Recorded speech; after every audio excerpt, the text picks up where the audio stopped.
दो दोस्त पिछले 3 सालों से एक ही कंपनी में काम कर रहे होते हैं। तो वो काम कर के थोड़ा बहुत थक जाते हैं, तो वो दोनों प्लानिंग बनाते हैं कहीं घूमने जाने का। तो आज 9 तारीख है और कल 10 तारीख यानी कि तनख्वाह मिलने का दिन। अब जैसे ही दोनों को तनख्वाह मिलता है वो अपने कपड़े और कुछ सामान बांधकर बैग में निकल जाते हैं रेलवे स्टेशन की तरफ। और उन दोनों का नाम है मनोज और राहुल। वो दोनों कोई से भी एक जनरल ट्रेन में बैठ जाते हैं। दोनों को यहाँ तक नहीं पता था कि ये ट्रेन कहाँ तक जाएगी, बस वो दोनों घूमने की मकसद से जाते हैं और वो दोनों ट्रेन में बैठकर निकल जाते हैं। और अब ट्रेन चलना शुरू हो जाता है। लगभग 4 से 5 घंटे ट्रेन चलने के बाद ट्रेन एक ऐसी रेलवे स्टेशन पर रुकती है जहाँ पर कोई नहीं होता, मानो वहाँ पर तो कोई बुरी आत्माओं का साया हो। दूर दूर तक उस स्टेशन पर कोई नहीं दिखाई दे रहा होता है। आसमान में काले बादल और बिजलियाँ कड़क रही होती है।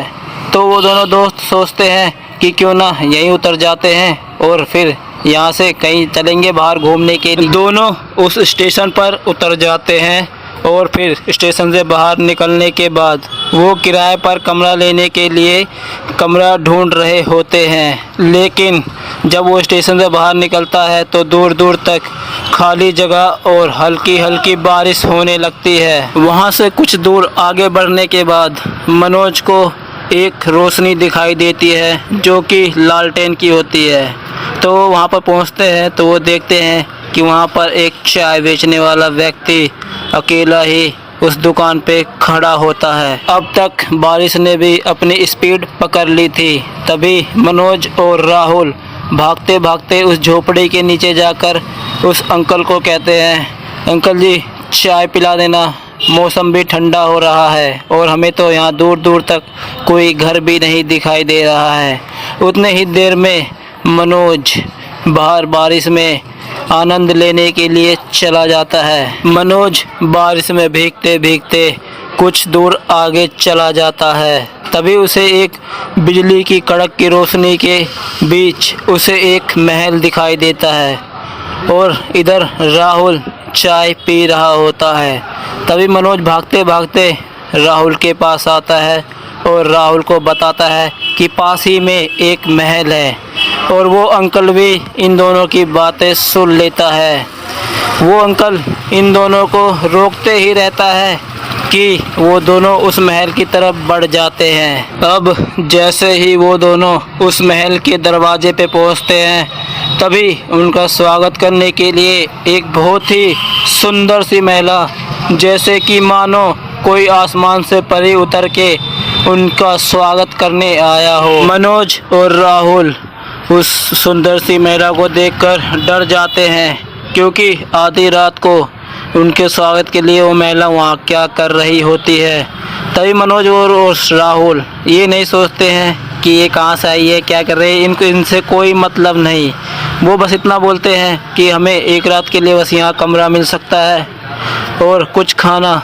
तो वो महिला बोलती है, चलो मैं तुम्हें घर दिखा देता हूँ और तुम वहीं पर रहना और मैं तुम्हारे लिए खाना भिजवा देता हूँ। दोनों कमरे में चले जाते हैं। अब कुछ ही समय बाद उनके लिए खाना भी आ जाता है। तभी खाना खाते खाते उन्हें अजीब सी आवाज़ें सुनाई देता है और वो आवाज़ें ये होती है कि बहुत दिनों बाद गर्म खून पीने को मिलेगा और ताज़ा ताज़ा। इतने ही देर में दोनों का खाना ख़त्म हो जाता है।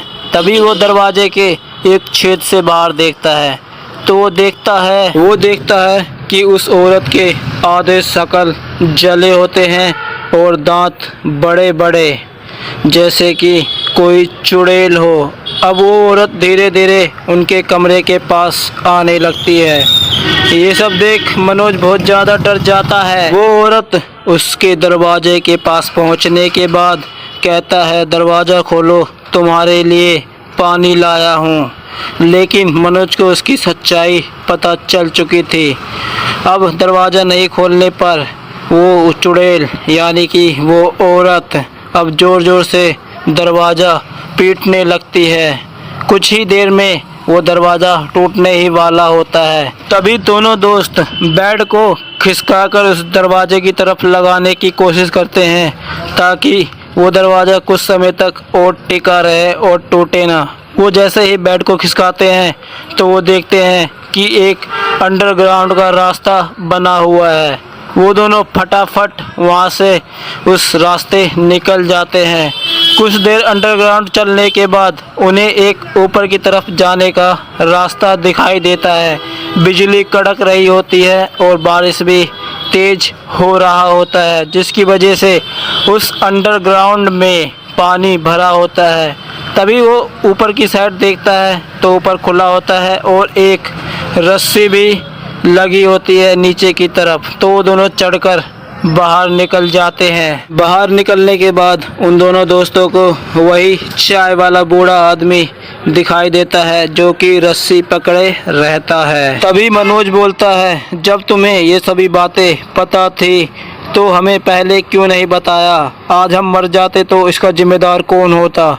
इतनी ही देर में एक बहुत तेज आंधी तूफान आती है और उसके साथ साथ वो बूढ़ा आदमी भी गायब हो जाता है। मनोज फटाफट भागकर दोनों दोस्त रेलवे स्टेशन पे पहुंच जाता है और वहां पर एक गाड़ी लगी होती है रेल। तो वो दोनों उसी डब्बे में बैठ जाते हैं फटाफट और आगे की तरफ ट्रेन निकल जाती है।